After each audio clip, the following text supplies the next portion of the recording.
And you're probably thinking why I'm standing here with golf clubs in my hand. Well, for future reference, say you and your employer are talking about a promotion and you're running with another guy. And he says, well, let's go golfing and we'll talk about it. Well, now you're thinking, well, I don't know how to swing a golf club. Well, I want to teach you. Normally you have your driver. It's your big stick. You use it on most holes just once. You know, never use it on par 3 because it's a shorter hole. And then you have your iron. Now your irons, you're going to use from 200 yards in from the green. And it goes from a 4 all the way down to a pitching wedge. And normally you're supposed to only have 14 clubs in your bag, which is not a big deal if you're not playing professionally. And then you have your putter. Now your putter is just, everybody knows what a putter is because everybody's been putt-putting. Well, normally I will start off and tell you how to hold your hands when you're gripping a golf club. Now, most people like to just use the baseball swing.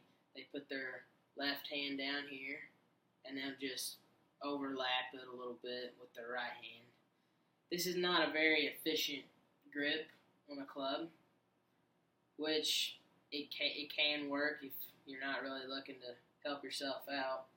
But in a more efficient and more controllable swing, you want to put your pointer finger on your left hand, and you want to interlock that with your pinky finger on your right hand, and you bring them together, and you kind of overlap. You kind of overlap the thumb here with your other thumb. Now this will give you more control, and it'll allow your ball to go where you want it to. Now I'll tell you a little bit about the stance, and I'll grab the driver here. Now on your driver, let me move the camera a little bit more. On your driver, you want that ball to be even or so with your left foot, and you don't want to be too close to the ball. You just want to be comfortable, but you don't want to feel like you got to reach for it. So just get in a comfortable stance, and that is where you want to stand with your driver. Now, irons are a little different. With your iron play, you want that ball to be as back as your stance as possible, because that'll give the ball more loft and it'll make it go higher. So when you're choosing between your lower irons and when you're closer to the green, you want that ball to be as back as far as even with your right foot. And now I will show you how to take your backswing and start with it. Now when I've got my pitching wedge, so my ball is going to be about even with my back foot. When you get up a stance, you want to be comfortable, like I said. You don't want to be reaching for it.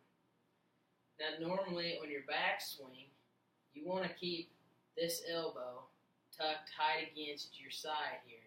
So when you go back, you do not want to move that elbow much from your side. Also, you want this left arm to stay as straight as possible. So when you go back, you're coming straight back to that ball.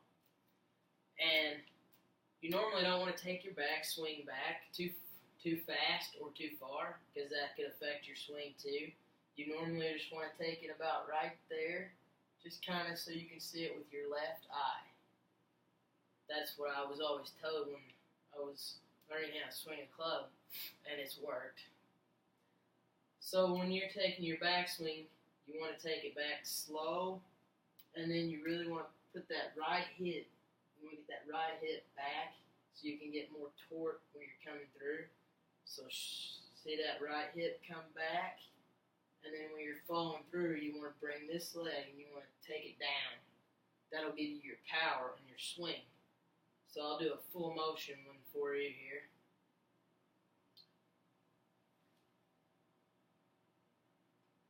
And then that's your follow through. When typically, if you're off level on your follow through, that means you didn't really hit the ball that well, and it just means you're kind of out of control.